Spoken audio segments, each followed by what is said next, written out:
সবার জন্য সমান ও মানসম্মত স্বাস্থ্য পরিষেবা নিশ্চিত করার দাবিতে আগামীকাল সকাল 10টা থেকে রামপুরহাট মেডিকেল কলেজ ও হাসপাতালের সামনে বামপন্থী গণসংগঠনগুলির ডাকে আমাদের অবস্থান বিক্ষোভ শুরু হচ্ছে। এই অবস্থান বিক্ষোভ চলবে আগামী 27শে আগস্ট পর্যন্ত। আপনারা সকলেই জানেন, পশ্চিমবঙ্গে গোটা রাজ্যের যে স্বাস্থ্য পরিষেবা, যে হাসপাতালগুলো রয়েছে তা একদম ভেঙে পড়েছে।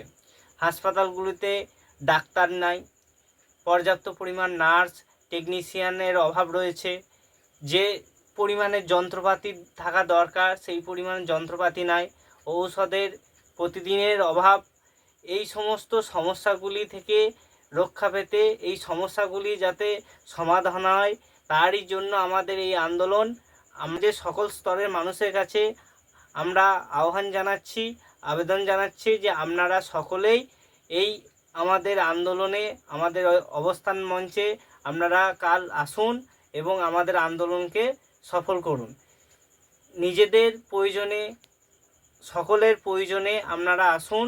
এই স্বাস্থ্য পরিষেবাকে যদি আমরা ঠিক করতে না পারি, আগামী দিনে এখন যে দুর্দশার মধ্যে আছি তার থেকে আরও ভয়ঙ্কর পরিণতি ঘটবে আমাদের।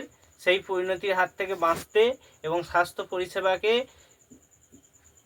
ঠিক করার দাবিতে আমাদের এই আন্দোলনে আপনারা আসুন।